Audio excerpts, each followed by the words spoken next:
अब क्या किया दाता ने, एक अर्जुन सर्जन नाम के दो शिष्य थे, वो मक्का मदीना गए हुए थे, वो मुसलमान थे, उनके शिष्य हुए थे और कति समर्पित थे परमात्मा पे 100%। वो घर त्याग के, और उनका नाम भी मालिक, उन्होंने कहा था हमें ये मुसलमान नाम बदल के ये सिंपल नाम रखो कोई हमारा, तो अर्जुन और सर्जुन नाम उनका रख दिया था। वो शिष्य बन गए थे और बाल यानी शादी नहीं करा रखी थी उन्होंने। तो जब वो वापस आए तो सभी ने, सब वहां से आग लग रही, सब जगह चर्चा का विषय यही। तो अर्जुन सर्जुन को उनके गुरु भाई मिले कि गुरु जी कहाँ हैं, कि गुरु जी बैठे हैं भाई वैश्या के घर पे। क्या मतलब, कि गुरु जी का तो भाई बुढ़ापे में दिमाग चल गया, उम्र घनी होगी, और वैश्या के से संपर्क में आ गए, वो तो शराब पी कर सरिया हाथी पर घूम रहे थे। अर्जुन सर्जुन के यह बात दचे नहीं रहे, मूर्खो तुम बात क्या कह रहे हो, तुम्हारी जीभ कट जानी चाहिए, तुम गुरु जी के बारे में ऐसे बोल रहे हो, क्या बकवास कर रहे हो, तुमने समझा क्या। ने बोला सच्ची बात ना तो जाके देख ले। हाँ, परमात्मा ने देखा था कि दो और रह रहे, इनको परीक्षा लेनी है, पता था आने लग रहे हुए। तो उन्होंने वो जाकर देखा, परमात्मा बैठे बाहर आंगन में चारपाई पे, लड़की बैठी साथ में नीचे, और उसके दोनों पैरों पे मालिक पैर रख रखे, और वह चरण दबा रही अपने पिताजी के, गुरु जी के। उसके दोनों साथलों पर पैर रखे बैठे, वो पैर दबाने लग रही।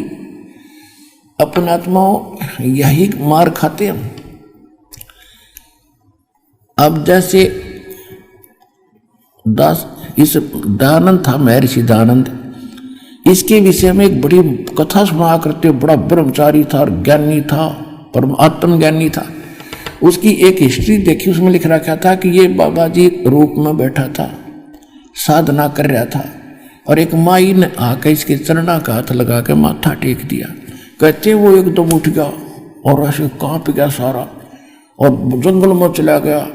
3 दिन तक एक मंदिर में, उजाड़ मंदिर में बैठा रहा। जब उसका मन शांत हुआ, इतना और त्यागी बैरागी और इतना औरतों से वो नफरत दूर भागता था। अरे बड़े आदमी, आत्मज्ञानी कह सकते ऐसे व्यक्ति को। जैसे सांग होया करते, सांग गांव में, और उसमें पहले क्या था, लड़के ही लड़कियों का रोल करते थे। लड़कियों जैसे अंग आर्टिफिशियल लगा करके वो लड़की का रोल करके डांस करते थे। एक नया लड़का दूसरे साथी के साथ सांग देखने चला गया। वो देख कह रहा कि देख कितनी सुंदर लड़की, कैसा बढ़िया डांस कर रही है। वो दूसरा कहता है लड़की नहीं लड़का है, ये नहीं लड़की है। तो श्याम ने जहाँ वो रुके हुए थे जिस धर्मशाला में, वहाँ ले गया वो साथी, उस नए साथी ने। और वहाँ जाते उन बच्चा ने सारी वो तार के आर्टिफिशियल अंग टांग दिए खुट्टी पे, और वो पहन लिए कुर्ता पजामा। जब उसका जच्ची रही तो लड़का था, लड़की नहीं थी। अगली बार अगले दिन तो सांग देखने गया, उसका वो भाव नहीं था कि वो लड़की है। और नो तो नहीं बताया कुंगर नाचा है, वो लड़का डांस करे, लड़की नहीं है। तो उसने वो सवजाती दिखाई दे रहा था, जब पहले विजाती नजर आ रहा था, जब तक उसको ज्ञान नहीं था। तो इसी प्रकार जब हम आत्म तत्व में आ जाएंगे, ये 2 कवर ऊपर के नहीं दिखेंगे, अंदर आत्मा का रूप दिखाई देगा।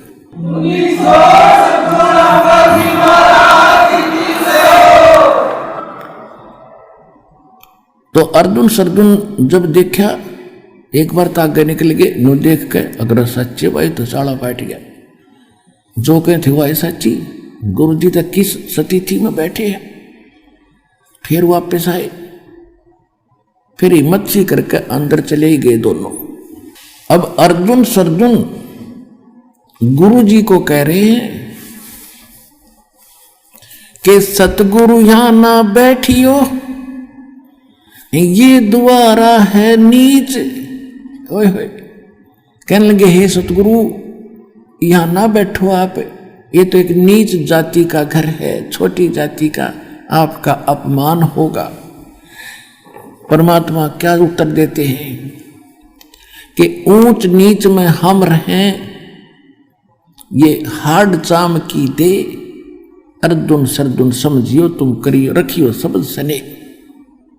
संकेत में कह दिया करे भले आदमी ऊंच नीच में हम रहें, और ये तो हार्ड चाम की दे, इस चाम और तेरे चाम में क्या अंतर है, मुझे तो तुम दोनों एक नजर आते हो।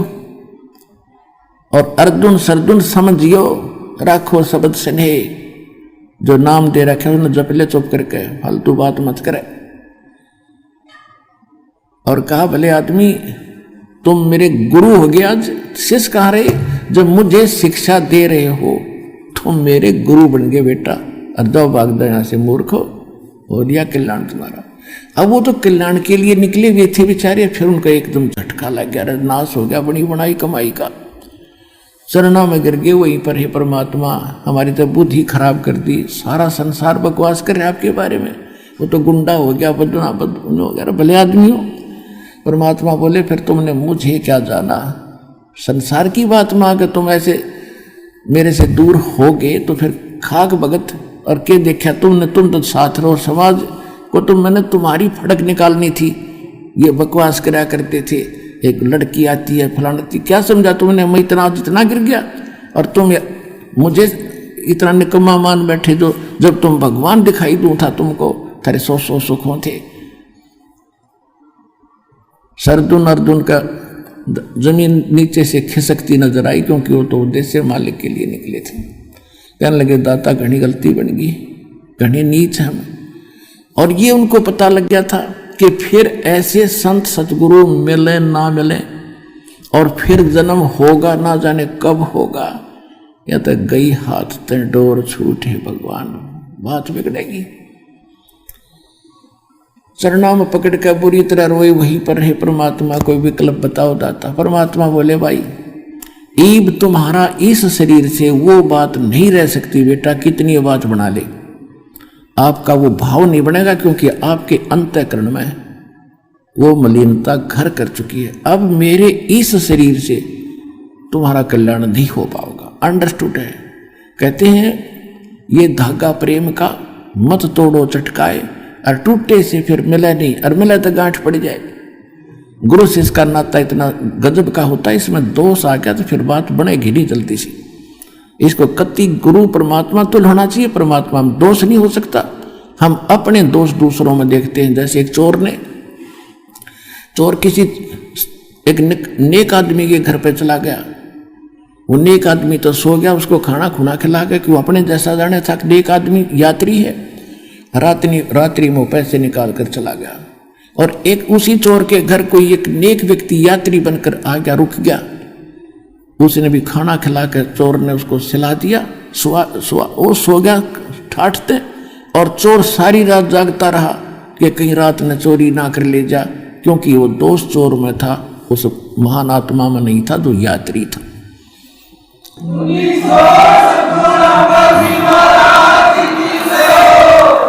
अब वो कहने लगे परमात्मा हमारा कल्याण कब होगा। तब उन्होंने कहा कि संवत 1774 में एक मेरी आत्मा छुड़ाड़ी में जन्म लेगी, और जब वो जन्म लेगी तब मैं वहां आऊंगा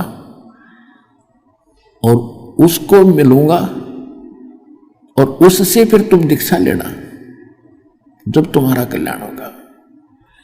अब वो अर्जुन सरदुन वो तो सन 1518 में परमात्मा 1575 में संवत 1575 में परमात्मा से शरीर चले गए। उसके बाद लगभग उनको फिर उन्होंने कहा कि भगवान हम इतने समय तक कैसे रह पाएंगे इस शरीर में। तो उन्होंने कहा कि भाई मेरा आशीर्वाद है तुम्हारा शरीर बना रहेगा। अब उन्होंने क्या किया कि जब संवत 1774 निकट आई तो वो यहाँ खरकोदा के पास एक अमायू पर गांव है, खरकोदा जिला सोनीपत के अंदर एक अमायू गांव है। उस अमायू गांव में आके और किसी भगत के यहाँ रहने लग गए। काफ़ी वर्द शरीर हो गया था, लचर पचर। और फिर उन्होंने वहाँ रहने लगे कि भाई उन्होंने क्या बताया था कि दिल्ली से 30 मील लगभग पश्चिम की ओर वहाँ मैं आऊँगा। गांव नहीं बताया था जब तक। और वहां तुम्हें आप कारण बन जाएगा, पता लग जाएगा। तो हमायूंपुर गांव में रह रहे थे और जब परमात्मा गरीबदास जी को मिल चुके थे और उनको सब परिचित करा दिया था, फिर ऐसी प्रेरणा करी उनके सपने में दिखे दाता अर्जुन और सद्दुन को कि अर्जुन और सद्दुन तुम छुड़ानी जाओ, वहां मैंने तुम्हारे दीक्षा की व्यवस्था कर दी है। छुड़ानी गांव में जाओ। अब वो सुबह उठे, दोनों ने एक दूसरे से बता के आज तो भाई गुरु जी दिखे थे और छुड़ानी गांव बतावे थे, वहां कोई आए हैं और उनसे दीक्षा लो। उसका नाम भी बताया, गरीबदास नाम है उनका। उन्होंने जिस भगत के वो घर पर रहा करते थे उनसे पूछा भी यहाँ कोई छुड़ानी गांव है। उसने बताया जी है छुड़ानी गांव, एक छोटा सा गांव है और यहाँ से थोड़ी दूर है, यानी 30 किलोमीटर होगा। 30। तो बोला भाई एक काम कर दे बेटा। दोनों कहने लगे आज तक आपने हमारी बहुत सेवा करी है, एक अंतिम काम और कर दे, हमें छुड़ानी छोड़ दे। उसने बैठा के अपनी बैलगाड़ी में उन दोनों को और वहां छुड़ानी जा छोड़ा। छुड़ानी जाके पूछा कि गरीबदास कौन है। उधर से परमात्मा ने प्रेरणा गरीबदास में की थी। उनकी भी दिव्य दृष्टि खोलती थी कि आ जाओ भक्त, मैं तुम्हारी इंतजार कर रहा था, आ जाओ, बताओ क्या काम है। कि महाराज सारी कथा बता दी, मुझे सब पता है, दीक्षा लो, तुमने बहुत बड़ी गलती करी थी अर्जुन। भगवान पर, संत पर, भगवान के तुल मानना चाहिए। कहा जी बस गलती घनी बन गई, उसी का भोग रहे हैं। उन्होंने नाम लिया, मैंने 2 महीने मारे और वहीं शरीर छोड़ के दोनों उनकी समाधि बना रखी थी। अब तो आप फोड़ फाड़ दी छुड़ानी। सत साहिब।